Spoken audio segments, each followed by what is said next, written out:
Amici del Portale del Verde, buongiorno, ben ritrovati. Oggi andiamo a parlare qui presso Oasi Vivai Piante di Ripa Teatina. Andiamo a parlare insieme a Luigi, che è il titolare di uno dei rampicanti per eccellenza, no Luigi? Stiamo parlando del glicine. Il glicine è sicuramente il rampicante per eccellenza perché ha una capacità di arrampicarsi, una capacità di avvinchiarsi alle strutture che poi lo sostengono veramente invidiabili. Sono pochissime le piante rampicanti che riescono ad arrampicarsi come un glicine.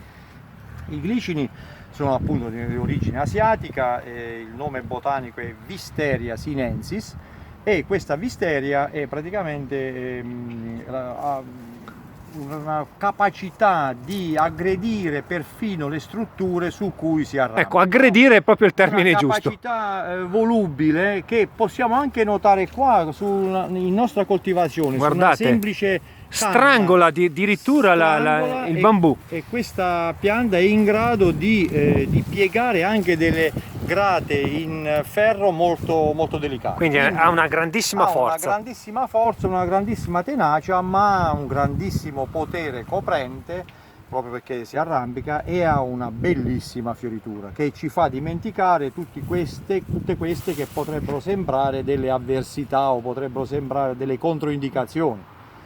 Molte volte i glicini nelle diverse varietà hanno epoche di fioritura diverse e soprattutto hanno colori e dimensioni del grappolo floreale diverse a seconda della varietà. Ma la domanda che mi fanno molti clienti è proprio quella fondamentale su cui si basa la coltivazione del glicine, cioè praticamente mi dicono che i loro glicini non fanno fiori. Ecco, mi aggiungo anch'io. Ecco, se ci sono delle varietà che fanno fiori solo quando hanno raggiunto una certa maturità, ma il grosso responsabile della mancata fioritura spesso è la mancanza di potatura.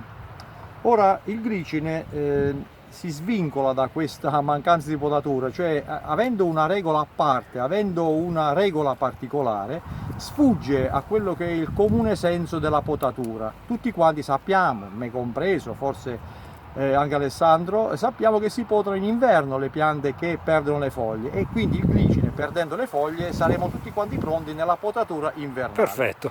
In realtà con questa potatura castighiamo troppo la pianta e non le consentiamo di fare i fiori, perché i fiori questa pianta le emette nei suoi brindilli laterali quando cioè differenzia le gemme a fiore. Si dice così tecnicamente, differenzia le gemme a fiore. Allora questo glicine si presenterà in pieno inverno senza foglie, perché queste foglie non ci saranno più. Allora troveremo questa conformazione di questo glicine proprio così, in maniera del tutto defogliata. Ecco, questo è il dardo, questo pezzetto costituisce il dardo su cui il glicine emetterà i fiori, i grappoli di fiori. E questa è già la gemma che si sta preparando per la fioritura invernale, quando fiorisce il glicine, cioè prima dell'emissione delle foglie. Tutti quanti invece lasciamo crescere la pianta proprio con queste strutture molto leggere, molto aeree, molto vigorose. Pensiamo che il glicine, o in alcune varietà, può crescere anche di 1 metro a settimana, cioè questi rami possono crescere di 13-14 metri nel giro di un anno e quindi invadere la nostra struttura, invadere il nostro giardino. Ma noi nel mese di luglio possiamo operare una sorta di taglio proprio sul verde. Allora, andiamo a vedere come andrebbe potato. Potatura verde. Questa potatura verde fa eliminare i rami che sono più volubili, più di crescita veloce, che vanno sui nostri tetti e sulle nostre strutture, a beneficio, perché togliendo questo ramo, a beneficio di questi dardi laterali, di questi speroni su cui la pianta poi emetterà nuovi fiori. Quindi l'energia che la pianta avrebbe speso per crescere e allungare questi rami li concentra su questi dardi e sulle gemme affinché questi siano grappoli. Quindi per riepilogare tagliamo tutti i rami, quelli lunghi che tengano, che crescono, che vanno in alto e che sono volubili, che si arrampicano dappertutto e che costituiscono il sostegno, però li tagliamo corti affinché questi sviluppino delle gemme differenziate a fiore. E che si chiamano dardi, giusto? Si chiamano dardi floreali. Ok, e questo bisogna farlo nel mese di luglio, quindi quando noi non ci penseremo proprio, quando per noi sarebbe assurdo potare, quando noi pensiamo ad andare al mare, invece bisogna potare il glicine. Quindi